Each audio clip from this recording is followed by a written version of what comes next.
আসসালামু আলাইকুম। পুরা ঘরের চারপাশে ফানি ফানি আর ফানি ফানি ছাড়া আর কিছু নাই, কোনো দিকে যাওয়ার উপায় নাই। আমরা ছাদের উপরে অবস্থান নিছি, যাকে যেভাবে পারছি আমরা তেরফাল দিয়ে ছাদের উপরে অবস্থান করছি।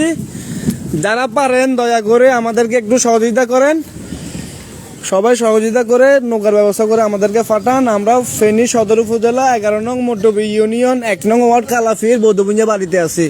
অনেকগুলো বাচ্চা আছে, প্রেগনেন্সি রুগী আছে, দয়া করে একটু সহযোগিতা করেন। কোনো দিকে যাওয়ার উপায় নাই, পানির অবস্থা অনেক ভয়াবহ। পানি ক্রমাগত বাড়তেছে, পানি বাড়তেছে অলরেডি, বুঝছেন? প্রতি ঘন্টায় 1 ফুটের মতো বাড়তেছে পানি। পানির অবস্থা খুব ভয়াবহ, কোনো দিকে যাওয়ার অবস্থা নাই। আমাদের প্রেগনেন্সি রুগী আছে, বাচ্চা আছে, এদের জন্য বেশি চিন্তা। বাচ্চাদের জন্য প্রেগনেন্সি রুগী আছে, মুরব্বী আছে, এদের জন্য বেশি চিন্তা। সবাই একটু ভিডিওটা শেয়ার করে দেন, নৌকার ব্যবস্থা করে দেন। অনেক জায়গায় ফোন দিছি, অনেক স্বেচ্ছাসেবী বাইরে ফোন দিতেছি, সেনাবাহিনীর বাইরে ফোন দিতেছি, নাম্বারে সংযোগ দিতেছে না, নাম্বারে সংযোগ দেওয়া সম্ভব হচ্ছে না। অলরেডি নেটওয়ার্ক অনেক জায়গায় নেটওয়ার্ক বিচ্ছিন্ন, একটু দেখেন। নেটওয়ার্ক বিচ্ছিন্ন অনেক জায়গায়, কারোর সাথে যোগাযোগ করার কোনো উপায় পাচ্ছি না। যতগুলো হটলাইন নাম্বার দেওয়া আছে সবগুলোতে কল দিতেছি, সবগুলোতে ব্যস্ত করতেছে। কারো জায়গায় সংযোগ দেওয়া সম্ভব হতেছে না, কোনো নাম্বার বন্ধ।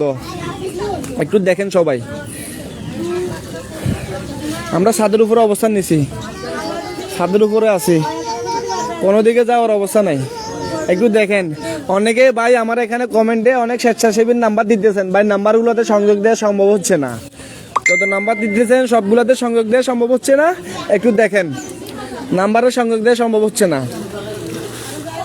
নাম্বারে সংযোগ দেওয়া সম্ভব হচ্ছে না। যারা পারেন একটু দেখেন ভাই, নৌকার ব্যবস্থা করে দেন। ফেনী সদর উপজেলা 11 নং মড্ডবী ইউনিয়ন 1 নম্বর ওয়ার্ড, 1 নম্বর ওয়ার্ডে আছি আমরা, বৌদ্ধপুঞ্জা বাড়িতে। আমার নাম্বার আমার ফেসবুক আইডিতে দেওয়া আছে, আমার নাম্বার দুটো ফেসবুক আইডিতে দেওয়া আছে। একটু নাম্বারগুলো করেন, নাম্বারগুলো দিয়ে দেন। একটু স্পিড বোট হোক, নৌকা হোক, একটু ব্যবস্থা করে দেন। কোনো দিকে যাওয়ার উপায় নাই।